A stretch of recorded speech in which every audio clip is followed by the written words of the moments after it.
예수님께서 여리고로 향하십니다. 그리고 여리고에 도착하자 예수님을 보기 위해서 수많은 사람들이 몰려들기 시작을 했습니다. 그 많고 많은 사람들 중에서 오늘 본문 말씀에서는 삭개오라고 하는 사람에 대해서 기록을 하고 있습니다. 오늘 본문 2절 말씀을 보니까 삭개오라 이름하는 자가 있으니 세리장이요 또한 부자라 라고 기록하고 있습니다. 삭개오는 세리들 중에서도 높은 위치에 앉은 세리장이었습니다. 이 당시 세리들은 유대인들에게 세금을 부과했고 그 세금을 징수해서 로마에 바쳤습니다. 그러나 정직하게 세금을 매기지 아니하고 과다한 세금을 징수하고 로마에 바치고 난 나머지는 자신들이 다 횡령했습니다. 그런 일들이 횡행했고 그래서 세리들은 다 부유한 사람들이었습니다. 유대인들로서는 그들을 멸시하고 미워했습니다. 왜냐하면 자신들의 대적인 로마, 그들 편에 서서 유대 민족의 고열을 빼먹는 자들, 매국노라고 여겼기 때문입니다. 과거 우리가 일본의 지배하에 있을 때에 우리 한국 사람들, 대한민국 사람들을 위하지 않고 일본 편에 서서 도리어 동족을 힘들게 한 사람들이 있습니다. 그때 우리나라 사람들도 그들을 좋게 볼 수 없었듯이 유대인들도 로마의 지배 아래 있을 때 이 세리들이 유대 민족의 이 돈을 빼앗아서 자기들의 배를 불리는 것에 사용했기에 세리들을 미워하고 증오했습니다. 그래서 그 당시에 유대인들이 증오하는 죄인들 크게 두 부류가 있었는데 첫 번째는 창녀들이었고 두 번째는 세리들이었습니다. 그래서 예수님께서는 세리에 관한 이야기도 많이 말씀하셨고 그 당시에 죄인이라고 하면 창녀와 세리였기 때문에 오늘 본문에 나오는 세리, 그 중에서도 세리의 장이 되는 삭개오는 유대인들의 미움에 그리고 증오의 대상이었다는 것을 알 수 있습니다. 사람들이 어떤 마음을 가지고 자신을 미워하는지를 알고 있었지만 삭개오는 돈을 벌기 위해서 그 모든 것을 감수했습니다. 그래서 그는 세리장이요 또한 부자라라고 기록한 대로 돈 많이 벌었습니다. 사람들의 욕을 먹으면서도 그 돈만 있으면 자신의 인생 행복할 것이라고 확신하며 살아간 것입니다. 누가복음 16장에 나오는 거지 나사로와 부자의 이야기에 나오는 꼭 그 부자와 같은 인생을 살았죠. 돈 많아서 그 돈 가지고 내 인생을 풍요롭게 즐기면 그것이 인생의 성공이고 행복이지 않겠는가. 돈을 추구하는 사람, 바로 세리들의 장인 이 삭개오라는 사람이었습니다. 그러나 그 많은 돈을 벌고 많은 것으로 부유하게 해도 이 삭개오의 마음의 빈자리는 채워지지가 않았습니다. 삶의 행복도 기쁨도 만족도 없었다는 것이죠. 그래서 마음속에 허망함이 커져가는 것입니다. 사람들에게 미움받으면서까지 돈을 벌었는데 그 돈 자체가 주는 기쁨이 그 모든 것들을 버릴 만큼 가치 있다고 여겨지지 않을 만큼 삶의 허전함과 허망함을 느끼고 있었습니다. 그러던 때에 삭개오에게 들려온 예수님에 관한 소문이 있었습니다. 예수님이 가시는 곳마다 기적의 역사가 일어나고 수많은 병자들이 고침받고 치유받고 삶의 소망이 없던 자들이 예수님을 통해 마음속에 위로받고 삶의 소망을 찾는다는 이야기를 들을 때 이 삭개오의 차갑게 식어진 마음이 뜨거워지기 시작했습니다. 인생의 열망이 피어오르는 것이죠. 돈은 벌대로 많이 벌어놨어요. 돈은 더 이상 자기의 기쁨이 될 수 없어요. 그 허전한 마음 속에 희망이 차오르니 예수 그리스도를 만나는 것이었습니다. 항상 마음속에 예수님 보기를 원하고 있었어요. 예수님을 만나면 이 비고 허전한 마음에 혹시 또 다른 희망을 가질 수 있지 않을까라는 막연한 생각이 있었지만 어떻게든 예수님의 실체를 알고 싶었습니다. 그러던 중에 예수님께서 여리고에 오셨다는 이야기를 듣게 되고 삭개오가 너무 기뻐서 그곳으로 달려갔습니다. 숨가쁘게 달려간 그 현장을 보니까 이미 사람들이 너무 많이 모여 있었습니다. 예수님을 도저히 볼 수도 없을 만큼, 가까이 갈 수도 없을 만큼 엄청난 인파가 몰려서 예수님을 밀어붙이고 있었습니다. 그러니 이때 삭개오로서는 정말 당혹스러울 수밖에 없죠. 예수님 만나기에 왔는데 자기 같은 사람들이 수없이 있으므로 예수님을 만나기가 참으로 어려운 상황이었습니다. 그리고 성경 말씀을 보니까 삭개오는 키가 작았다고 되어 있어요. 여러분, 사람이 모여있고 예수님이 그 중심부에 계시다면 멀리서 볼 수 있는 방법은 그래도 사람들보다 키가 커야 합니다. 길거리에서 공연할 때 키 작으면 앞에 있는 사람이 보입니까? 보이지 않습니까? 다들 모르는 척하지 마시고 솔직하게 얘기해 보십시오. 내 키가 작으면 그 사람을 볼 수가 없어요. 아무리 공연이 재밌어도 이렇게 저렇게 틈새로 잠깐 볼 뿐이지 온전히 볼 수가 없습니다. 그러나 키가 크면 그나마 몸은 못 보아도 얼굴이라도 이렇게 멀찍이서 볼 수가 있습니다. 그런데 삭개오는 키가 작아서 발꿈치를 들어도 점프를 해도 예수님의 얼굴을 볼 수 없는 상황이었습니다. 보면 3절 말씀에 그가 예수께서 어떠한 사람인가 하여 보고자 하되 키가 작고 사람이 많아 할 수 없어라고 되어 있습니다. 키는 작은데 사람은 많으니 도저히 보고 싶은 예수님의 얼굴을 볼 수가 없었어요. 그때 이 정도면 됐다고 하고 포기하면 되는데, 여러분 삭개오는 보통 마음을 가지고 온 게 아닙니다. 허망한 인생 가운데 소망을 찾기 위해서 예수님 보기 위해 온 것입니다. 그러니 어떻게든 예수님을 봐야만 하겠습니다. 그런데 방법이 없어요. 그러나 포기하지 않고 고민하니까 답이 나왔습니다. 바로 돌 무화과 나무였습니다. 예수님께서 가시는 그 길 가만히 보니까 그쪽 길에 돌 무화과 나무 아래가 있는 것을 보았고, 그곳에 올라가 기다리고 있다 보면 예수님을 볼 수 있지 않을까라는 생각이 들었습니다. 그래서 삭개오가 지혜를 가지고 먼저 돌 무화과 나무로 가서 그 나무 위에 올라갔습니다. 그리고 기다리니까 정말로 예수님께서 길을 따라서 돌 무화과 나무 근처까지 오셨어요. 그리고 삭개오가 드디어 예수님의 얼굴을 보게 됩니다. 얼마나 감격적인 순간입니까? 본문 4절에 앞으로 달려가서 보기 위하여 돌 무화과 나무에 올라가니 이는 예수께서 그리로 지나가시게 되미러라. 아, 저분이 예수님이시구나. 저분이 그 소문의 주인공이시구나. 저분이 그 대단한 분이시구나. 삭개오의 마음속에 기쁨이 있었어요. 그런데 그 이상은 더 가까이 예수님께로 갈 수가 없었습니다. 나무 위에 올라갔으니까 보기 망정이지 내려가면 또 볼 수가 없습니다. 그저 그 위에서 힐끔 예수님의 얼굴만을 잠시 볼 수밖에 없어요. 그리고 지나가시면 또 보지 못할 것입니다. 예수님께로 가까이 가고 있으나 많은 사람이 막고 있고, 무엇보다 자신은 세리장입니다. 유대인들 앞에서, 바리새인들과 서기관들 앞에서 얼마나 많은 미움과 징후를 받는 대상입니까? 그 많은 인파를 뚫고 예수님께 가려고 하다가는 사람들에게 얼마나 많은 미움과 비난을 받아야 하겠습니까? 그러니 상황적으로도 갈 수 없고 심적으로도 가기가 참으로 어려운 상황이에요. 그럼에도 불구하고 삭개오는 자신이 할 수 있는 최선을 다해서 예수님의 얼굴을 바라볼 수 있었습니다.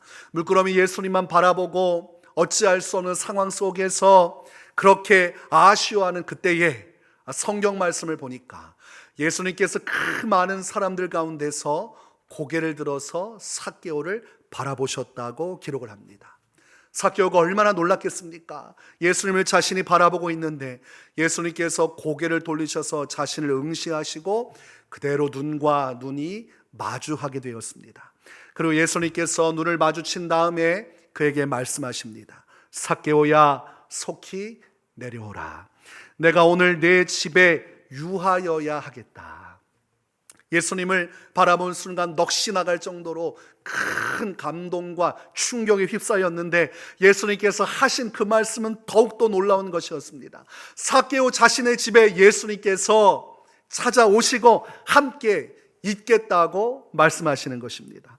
자신은 민족의 반역자입니다. 돈 따라가다가 사람들에게 미움받는, 멸시받는 존재입니다. 그런데 예수님께서 자신의 이름을 불러주실 뿐만이 아니라 자신의 집에까지 찾아오시겠다고 하니 삭개오로서는 너무나 감격되고 흥분되었어요. 마음속에 여러 가지 갈등이 있었지만 예수님의 음성을 듣는 순간 용기가 났습니다. 예수님께서 부르시는 그 부르심의 음성을 듣고 힘을 내서 급히 이 나무에서 뛰어내려 왔습니다. 그의 마음이 어떠한 상태였는지 본문 6절이 아주 잘 나타내고 있습니다. 급히 내려와 즐거워하며 영접하거늘. 여러분, 나무에 올라가는 것보다 내려오는 것이 더 신중해야 합니다. 나무에 오르신 경험이 있으십니까? 나무에서 내려올 때는 더 높게 느껴져요. 그래서 더 조심조심하지 않고 발을 잘못 디디면 크게 상함을 입을 수밖에 없어요. 그런데 그것을 무시하고 내려올 정도로, 급히 내려올 정도면 얼마나 그 마음이 기뻤기에 그렇게 급히 내려왔겠습니까? 그리고 성경 말씀에서도 즐거워하며 영접했다고 되어 있습니다. 예수님을 보면서 삭개오의 얼굴이 환한 미소를 짓고 있어요. 너무나 기뻐하는 삭개오의 모습을 우리가 그려볼 수가 있습니다. 입이 찢어질 듯이 환하게 웃고 아주 급하게 나무에서 내려와서 어찌할 바 모르는 기쁨으로 예수님을 자신의 집으로 안내하고 있는 삭개오의 모습을 그려볼 수가 있습니다. 이날 예수님을 만난 날, 예수님을 영접하여서 자신의 집으로 모시고 간 날은 그가 세리장이 된 날보다 더 기쁜 날이었습니다. 그가 세리가 되어서 돈을 창고에 쌓아두는 것보다 더 큰 즐거움이었습니다. 그 어떤 날들보다 예수님을 만난 그 기쁨이 더 충만하고 그에게 가득 넘쳤다는 것을 우리가 성경을 통해서 알 수가 있습니다. 이렇게 삭개오가 감당할 수 없을 정도로 기뻐하고 즐거워하는 그때 사람들의 수군거림이 들려옵니다. 7절 말씀에 무사람이 보고 수군거려 이르되 저가 죄인의 집에 유하러 들어갔도다 하더라. 예수님은 삭개오라고 불러주셨는데 그 당시 유대인들 또 특별히 바리새인들과 서기관들은 그를 죄인이라고 부르고 있습니다. 예수님은 삭개오의 집에 들어가겠다고 말씀하셨는데 이 주변 유대인들은 죄인의 집에 들어가신다고 말하고 있습니다. 여전히 삭개오는 죄인이고 여전히 민족의 미움을 받는 세리의 하나일 뿐입니다. 그럼에도 불구하고 예수님만은 그를 죄인 취급하지 아니하시고 그의 이름 삭개오를 부르시면서 삭개오의 집으로 나아가고 계십니다. 그러므로 삭개오의 집에 가기를 예수님도 주저하지 아니하셨고 이런 예수님을 믿고 바라보면서 삭개오도 주저하지 않고 사람들의 수군거림 속에서도 오직 예수님을 모시고 집으로 들어갑니다. 여러분, 사람이 즐거움을 갖는 것은 너무나 중요해요. 사람이 즐거움을 가지면 고통이 찾아와도 그 고통을 이기게 되어 있습니다. 그래서 기쁨으로 일하는 것만큼 자신의 인생에 빛나는 것은 없지요. 삭개오가 예수님을 모시고 가는 그 길은 죄인이라는 비난과 수군거림에 있는 날이지만 그때 삭개오는 그거보다 더 큰 기쁨을 가지고 있었기 때문에 사람들의 수군거림에 휘둘리지 않았어요. 예수님과 함께 있는 게 너무 기쁘고 예수님을 자신의 집으로 모시고 갈 수 있는 것이 기쁘기에 뭐라 하든 그것들이 자신에겐 더 이상 중요한 것이 아니게 되었습니다. 예수님과 함께 있는 기쁨, 예수님을 모시고 나아가는 그 기쁨, 삭개오의 심령에 충만했습니다. 그리고 예수님을 모시고 예수님과 함께 하면서 그때 삭개오의 모든 것이 달라지고 변화되었습니다. 전에는 삭개오가 돈을 쫓아 살아가던 사람이었어요. 돈을 얻을 수 있다면 자신의 모든 것도 다 포기할 수 있을 만큼 돈에 집착하고 돈 버는 모든 것에 인생을 쏟아냈던 사람입니다. 그런데 예수님을 만나고 나서 그가 회개하였습니다. 이제 돈을 쫓지 말고 이제로부터 내게 오시고 나를 만나주신 예수 그리스도만을 위해 살기로 결정을 한 것입니다. 그래서 그가 오늘 본문 8절에서 이런 대단한 결심을 하게 됩니다. 삭개오가 서서 주께 여짜오되 주여 보시옵소서, 내 소유의 절반을 가난한 자들에게 주겠사오며 만일 누구의 것을 속여 빼앗은 일이 있으면 내 갑절이나 갚겠나이다. 여러분, 삭개오가 자신의 재산의 반을, 이 모든 것을 가난한 자들에게 주겠다고 말하고 있어요. 재산의 절반을 줄 수 있는 것 일반적인 사람 어렵습니다. 그러나 돈에 취해서 돈에 미쳐서 살았던 삭개오가 자신의 절반을 가난한 자에게 주겠다는 것은, 이것은 자신의 모든 것을 포기하는 포기 선언입니다.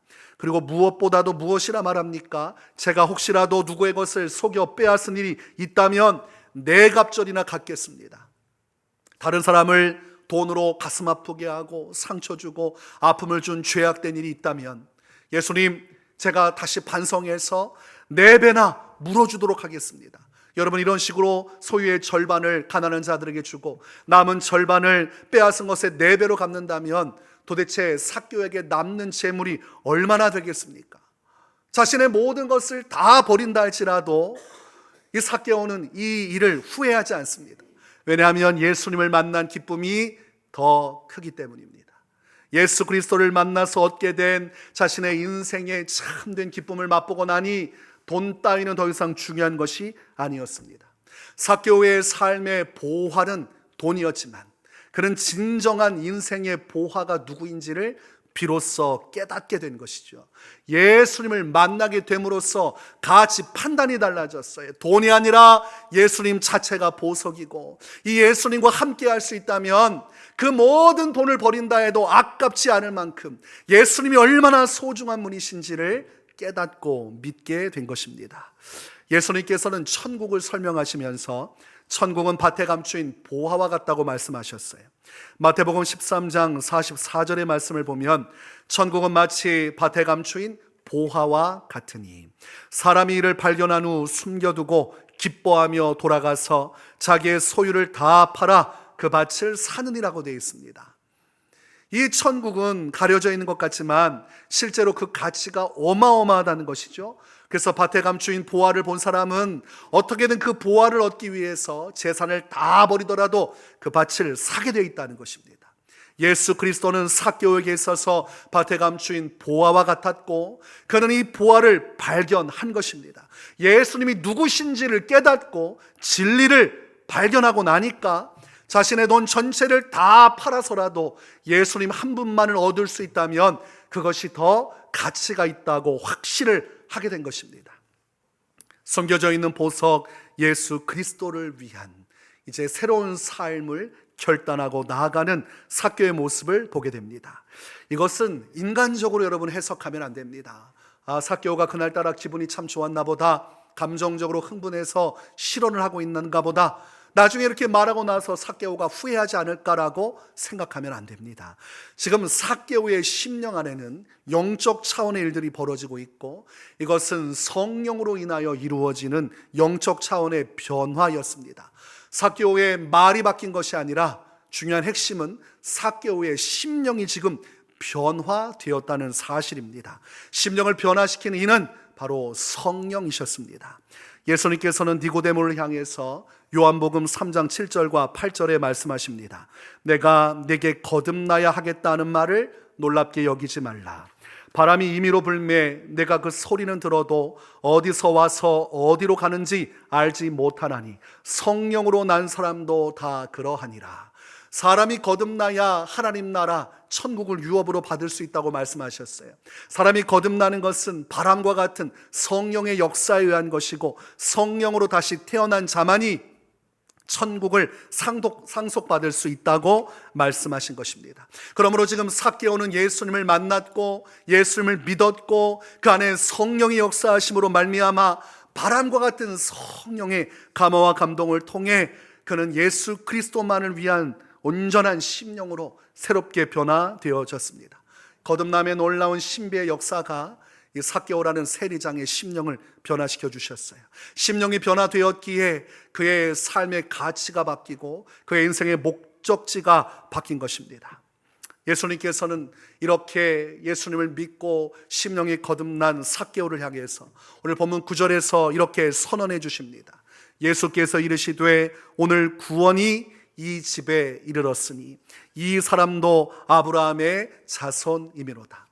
수많은 유대인들은 삭개오는 우리와 같은 민족도 아니고 아브라함의 자손 자격이 없다고 생각했습니다. 그래서 죄인이라 판단하면서 죄인과 어울리는 예수님을 비방하고 지금 죄인의 집으로 찾아가시는 예수님을 조소했습니다. 그러나 예수 그리스도께서는 삭개오가 예수님을 믿고 그 안에서 성령의 역사하심을 통해 거듭나는 이 영적 차원의 일을 통해서 그가 사람들이 볼 때는 아브라함의 자손이 아니라 부정당할지 몰라도 하나님께서 보실 때 그는 하나님 나라 백성이요 바로 아브라함의 자손이라고 선언해 주신 것입니다. 예수 그리스도를 믿을 때, 예수 그리스도 안에서 정말 믿음 안에서 회개할 때 그 성령의 역사하심으로 한 사람이 거듭나게 되고, 그때 비로소 하나님은 그를 의롭다고 하시는 하나님의 의롭다 하심의 선언이 이루어지는 것이고, 오늘 예수님께서 이 삭개오는 믿음 안에서 의로워졌다고 선언을 하고 계시는 것입니다. 그러므로 그는 하나님 나라 백성 유업을 이을 자가 되었고 하나님 나라 영광에 참여할 자가 되었습니다. 여러분, 예수님께서 이 땅에 오신 이유가 무엇입니까? 예수님께서 의인을 위해 오셨습니까? 죄인을 위해 오셨습니까? 죄인을 위해 오셨죠.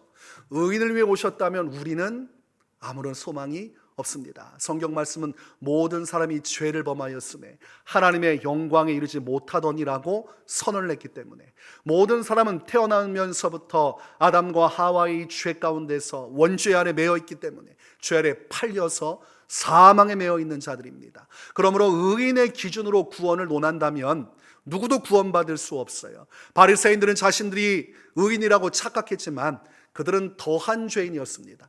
삭개오보다도 더 큰 죄, 외식과 위선과 하나님 앞에서 거짓된 삶으로 수많은 자를 지옥으로 끌고 가는 바리새인들이야말로 더 큰 죄인이었어요. 그러므로 주 예수 그리스도께서는 죄인을 구원하러 오신 것이지 의인을 구하러 오신 것이 아닙니다. 누가복음 5장 32절 내가 의인을 부르러 온 것이 아니요 죄인을 불러 회개시키러 왔노라 말씀하셨습니다. 그런 측면에서 삭개오는 죄인입니다. 유대인들이 비방하는 죄인입니다. 그러므로 그에게 예수님이 필요하고 이런 삭개오를 구원하시기 위해서 예수님께서는 이 땅의 구주로 찾아오셨습니다. 아무도 찾지 않는 삭개오의 인생 가운데 찾아오셔서 그를 불러 회개케 하셨고 예수님을 믿음으로 죄인인 삭개오가 의로워지며 하나님의 백성, 하나님의 자녀가 되는 놀라운 은혜를 베풀어 주셨습니다. 그리고 이 은혜를 겪으면서 삭개오는 말로 표현 못할 참된 즐거움을 누리게 된 것이죠. 지금까지 살면서 이렇게 즐거웠던 적이 없어요. 삭개오가 그 즐거움으로 충만하니 돈 따위가 무슨 문제가 되겠습니까? 주님이 내 안에 계시고 주님이 나를 사랑하시고 나의 이름을 부르시고 나의 삶에 찾아오셔서 나를 구원하셨다는 이 구원의 즐거움, 이것이 삭개오의 삶에 충만했다는 것을 알 수가 있습니다. 여러분 시편 51편 11절과 12절을 보면 다윗이 구원의 즐거움에 대해서 말씀을 합니다. 나를 주 앞에서 쫓아내지 마시며 주의 성령을 내게서 거두지 마소서. 주의 구원의 즐거움을 내게 회복시켜 주시고 자원하는 심령을 주사 나를 붙드소서. 다윗의 인생 가운데 진정한 기쁨은, 진정한 즐거움은 왕이 되었다는 것 아닙니다. 부국강병한 위대한 나라를 세웠다는 것도 아닙니다. 그 많은 부귀 영화를 다 누리면서 그 영광의 정점에 서 있지만 다윗이 가장 중요하게 여겼고 다음 인생 전체를 휘감았던 즐거움은 바로 구원의 즐거움이었습니다. 그래서 밧세바와 범죄한 이후에 성령의 은혜가 자신 안에서 소멸되어지고 하나님의 영광이 자신으로부터 멀어지는 것을 듣게 되자마자 온전히 주님 앞에 눈물로 회개하고 온전히 눈물로 간청하면서 무엇을 요구합니까? 주의 구원의 즐거움을 내게 회복시켜 주시옵소서. 왕의 자리보다 지금 누리고 있는 그 어떤 것보다 주님 책에는 구원의 즐거움이 더 절실합니다. 주님이 나를 구원하시고 주님이 내게 주신 이 영원한 구원의 소망이 내 안에 있어서 지금처럼 앞으로도 이 구원의 기쁨과 즐거움으로 살아가게 하여 주시옵소서. 이것이 다윗의 고백이었고 그 고백과 똑같이 삭개오도 예수님 만난 즐거움으로 인해서 지금 어쩔 바를 모르며 행복에 겨워 그 기쁨 속에서 기꺼이 자신의 삶을 드리고 있는 것입니다. 여러분, 여러분의 인생 가운데 예수님을 처음 만난 날이 있을 것입니다. 그 날을 깊이 묵상해 보면 그때 내가 얼마나 즐겁고 기뻤는가, 내가 구원받았다는 그 사실로 인해서 내 영혼이, 나의 삶이 얼마나 기뻐하고 즐거워했는가, 우린 그 사실을 다시 떠올려 볼 수가 있습니다. 근데 우리는 시간이 지나면서 지식만 남아 있어요. 내가 예수님을 믿어 구원받았구나, 그리고 내가 신앙생활 하는구나, 이 정도의 차원에서 머무를 때가 있습니다. 구원의 즐거움을 상실한 채 신앙생활하는 사람의 삶은 너무 무겁고 고단합니다. 해야만 하는 의무감에 매여서 어느덧 복음을 말하지만 삶은 율법에 매여 있는 것이죠. 하나님께서 원하시는 것은 이 구원의 즐거움 가운데 살아가는 것입니다. 예수 그리스도께서 나를 구원하신 이 복음에 대한 확실한 믿음과 그 확실한 주님의 믿음 약속 아래서 내가 예수 그리스도를 만난 것이 얼마나 큰 은혜인지를 깊이 깨달아서 그 어떤 다른 것으로 일하는 것이 아니라 이 구원 자체만으로 우리가 즐거워하고 기뻐할 수 있기를 주님은 너무나도 원하시는 것입니다. 예수님께서는 요한계시록 2장 4절과 5절에 이렇게 말씀을 하십니다. 그러나 너를 책망할 것이 있나니 너의 처음 사랑을 버렸느니라. 그러므로 어디서 떨어졌는지를 생각하고 회개하여 처음 행위를 가지라. 만일 그리하지 아니하고 회개하지 아니하면 내가 내게 가서 내 촛대를 그 자리에서 옮기리라. 주님께서 처음 사랑, 처음 행위를 회복하라고 말씀하셨어요. 여러분, 처음 사랑과 처음 행위는 어디로부터 시작됩니까? 구원의 확신, 구원의 즐거움으로부터 우리의 사랑이 시작되는 것입니다.